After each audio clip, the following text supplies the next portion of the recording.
What are the biggest issues facing Senate District 43? Well, I think we have to expect to continue rural and public schools.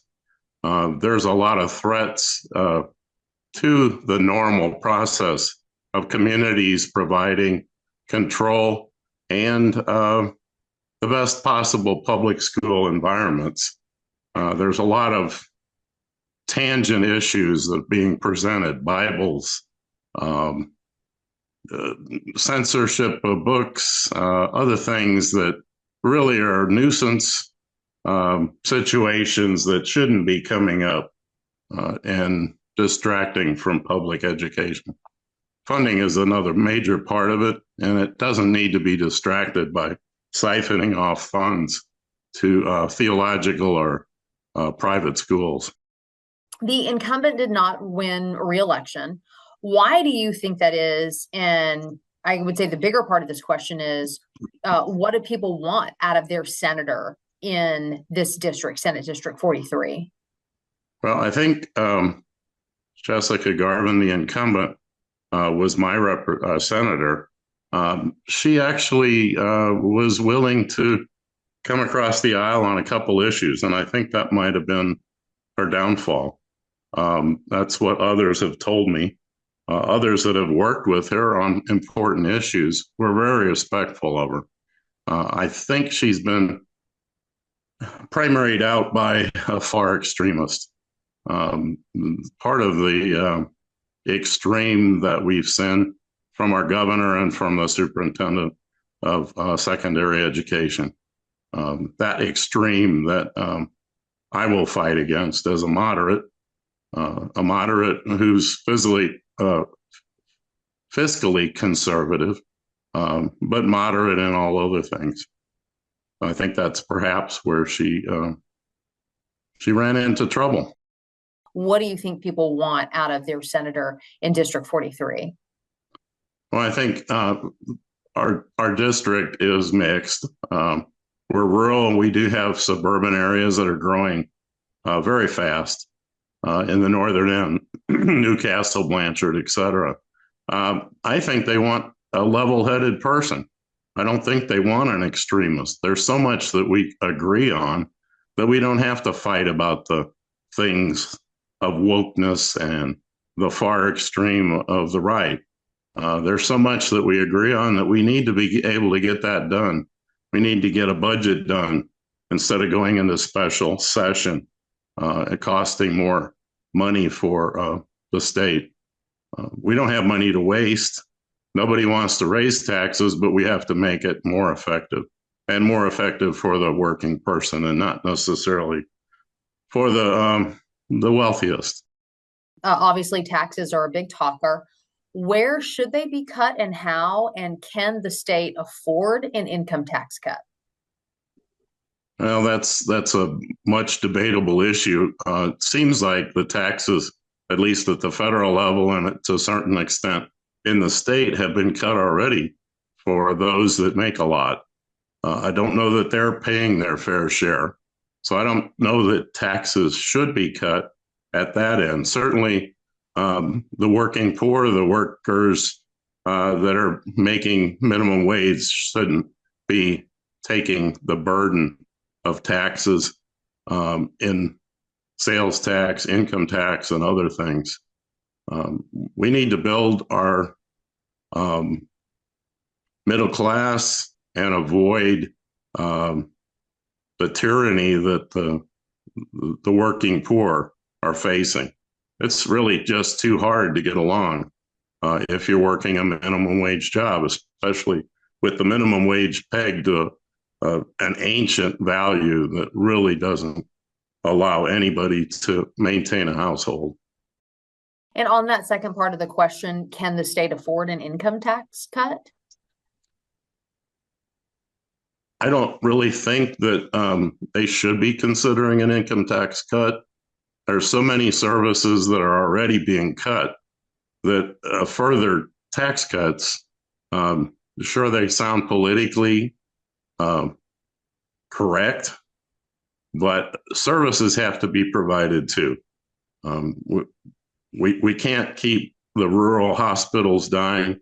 We can't threaten Main Street in small towns. We have to continue to provide safety nets for people when they do need them. And our economy in Oklahoma is a boom and a bust.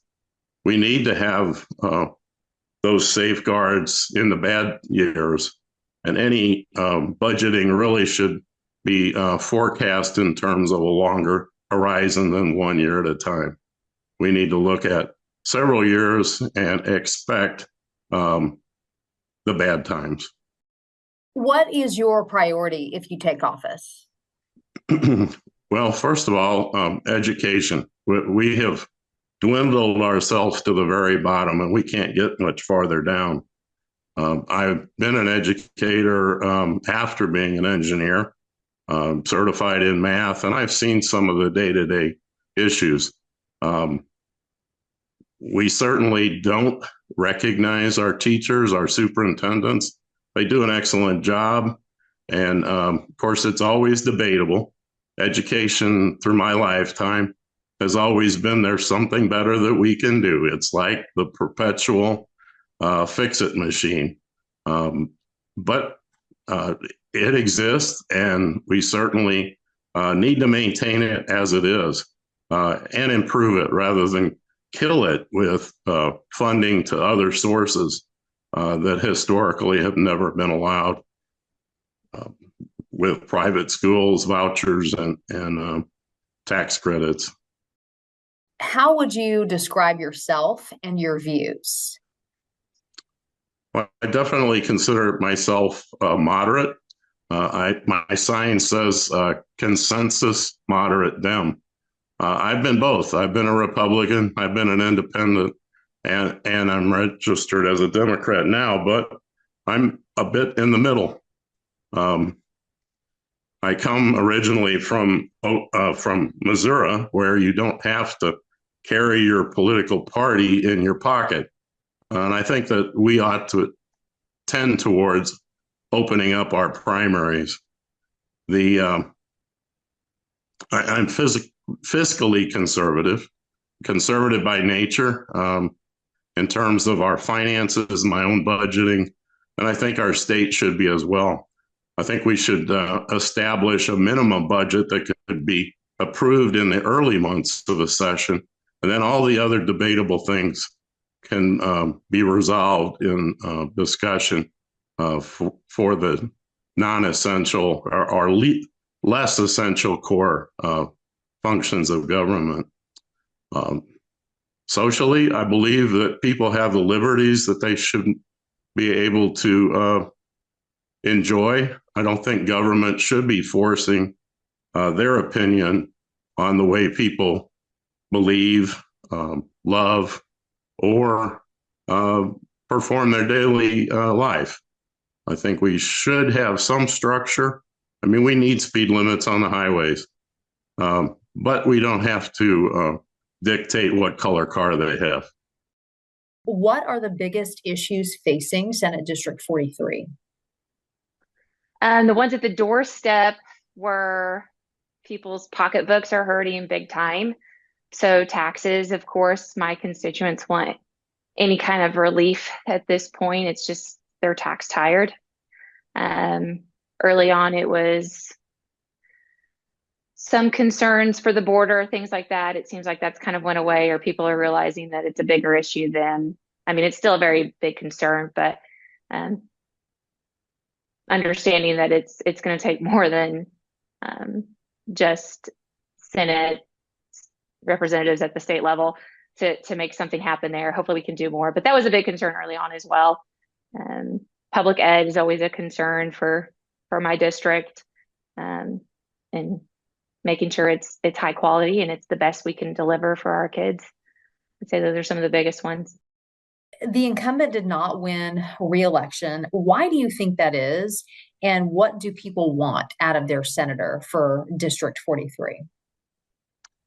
I don't want to speak for my opponent's campaign or how they ran it. I can just speak on we ran on bringing back a more strong view on conservatism and following the Constitution, keeping the government limited as it was supposed to be. And so we just stuck to our main points. And apparently that's what our district wanted. It was a fairly close race. I won only by, I think, 6 points. So a lot of people still turned out. But in the end, I think just more people wanted to see something wanted a change. They were not happy. And if you want to elaborate on the second part of that question of, what do people want out of their senator in Senate District 43? People want a fighter, at least in my district. People know to get out and vote. They know that they hold the power, and they want to see their voices be the ones really being carried to the state, not just the elected official going up there and then kind of just doing what they think is right. They want to see their elected official carry out their voice. And I said I would do it, and I gladly will. Taxes are a big talker. Where should they be cut and how? And can the state afford an income tax cut? That's a good question. I got to get in there. I don't know. They tell us right now, when I ask my current elected officials, right, I'm not in there yet to see budgets and things like that. That's the House side. And they tell us it's not there yet, that they cannot make a tax cut on the income side. So that means you got to cut spending somewhere. And getting in there is going to take some learning, but I hope to see quickly where that budget is and what we can do to stop some of the spending so we can deliver on the promises of cutting taxes, because it has to happen. What is your priority if you take office? That probably is a big priority, because my like I said, my constituents, that's what they said at the doorstep. That is what they want delivered, is an income tax cut. So looking at ways that we can still be pro-business, still be pro-ed, still be all of these things that are funded by state dollars, taxpayer dollars at the end of the day. But looking at where we can save money, stop the spending, anything like that to deliver on a tax cut, it has to happen. So that is a major priority for sure.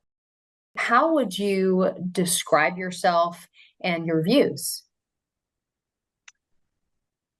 Just describing myself as a person, I'm solid in my Christian faith. I am a mother of 3 little boys, so I'm future minded as it comes to being a legislator for my children and my grandchildren. Our federal government has done no service to the next generations when it comes to debt. If there's anything that we can do here as a state to protect ourselves from that, I'm all game. Because that is just a huge disservice to the next generation. So that's who I am a little bit. I was a previous school teacher, so I do know public ed and the value of it. If we can just get it back down, we want it to be superb. We want to deliver that for our children, because again, that's the next generation. So working on what can we do, listening to our educators, our teachers, they're the ones I think that hold the key at this point, because everything that we've thrown at it has not worked. So and then you asked on, I guess that's kind of on my views. So